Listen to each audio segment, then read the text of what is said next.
Hello learners, स्वागत है आपका प्रैक्टिस कैफे में।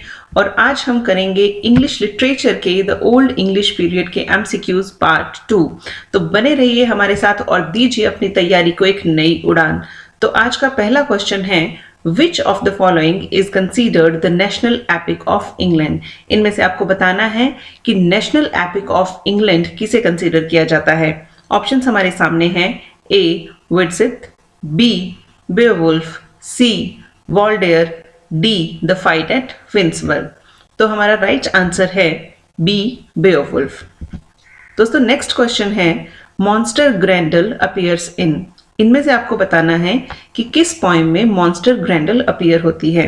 ऑप्शन हमारे सामने हैं, A the dream of the rood, B the fight at Finnsburg, C Waldere, D Beowulf. Right answer है डी बेowulf। नेक्स्ट क्वेश्चन है, Morley's version of Beowulf consist of. आपको बताना है कि बेowulf के मोरले वर्जन में कितनी लाइंस हैं। ए 3128 लाइंस, 3182 लाइंस, 3281 लाइंस या 3082 lines. Very confusing options are there. तो इसका राइट आंसर है 3182 lines are there in Morley's version of Beowulf. Next question है, the poem Widsith is also known as. तो आपको बताना है कि पोइम विडसिथ को और किस नाम से जाना जाता है। ऑप्शंस हैं, the wanderer, the epic, the traveller song, all of the above. इसका राइट आंसर है सी द ट्रैवलर सॉन्ग, यानी पोइम विडसिथ को द ट्रैवलर सॉन्ग के नाम से भी जाना जाता है। नेक्स्ट क्वेश्चन है, the name Anglo-Saxon was used in national sense by William Camden in his। तो आपको ये बताना है कि विलियम केम्पटन ने नेशनल सेंस में एंग्लो सैक्सन कंपाउंड वर्ड का यूज कहाँ किया है, अपने कौन से वर्क में किया है। ऑप्शंस हैं, A annals, B Britannica, C remains of a greater work, D none of these. तो इसका राइट आंसर है ऑप्शन बी ब्रिटानिका।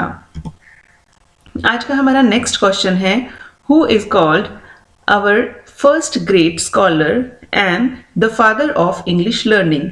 तो आपको बताना है कि इनमें से आवर फर्स्ट ग्रेट स्कॉलर और the father of English learning किसे कहा जाता है।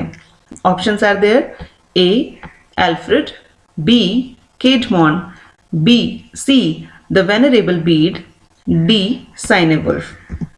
तो इसका राइट आंसर है C the venerable Bede. Next question है, who is called the Anglo Saxon Milton. इनमें से एंग्लो सैक्सन मिल्टन किसे कहा जाता है। A Cynewulf, B Caedmon, C Bede and D Alfred.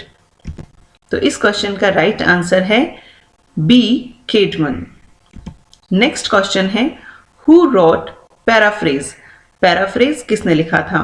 Options हैं, A Beed, B Alfred, C Caedmon, D none of these. तो इस क्वेश्चन का राइट आंसर है सी केडमॉन, जिन्होंने पैराफ्रेज लिखा है।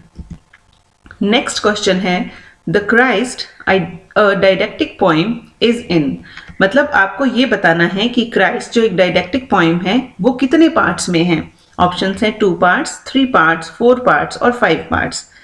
तो the right answer is B 3 parts, यानी क्राइस्ट जो एक डाइडेक्टिक पोइम है वो 3 पार्ट्स में है। दोस्तों डाइडेक्टिक का मतलब होता है एक उपदेशात्मक कविता। नेक्स्ट क्वेश्चन है, which of the following is not a part of the Christ. Previous question में हमने देखा कि क्राइस्ट जो एक डाइडेक्टिक पोइम है वो 3 पार्ट्स में डिवाइडेड है। तो इस क्वेश्चन में हमें बताना है कि कौन सा द क्राइस्ट का पार्ट नहीं है।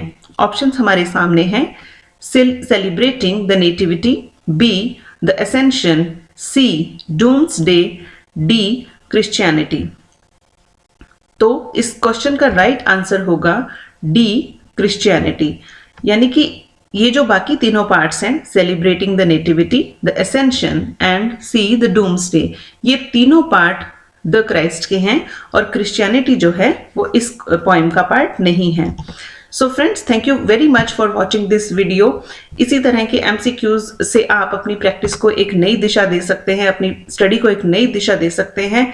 Thank you very much. मिलते हैं जल्दी नेक्स्ट वीडियो में।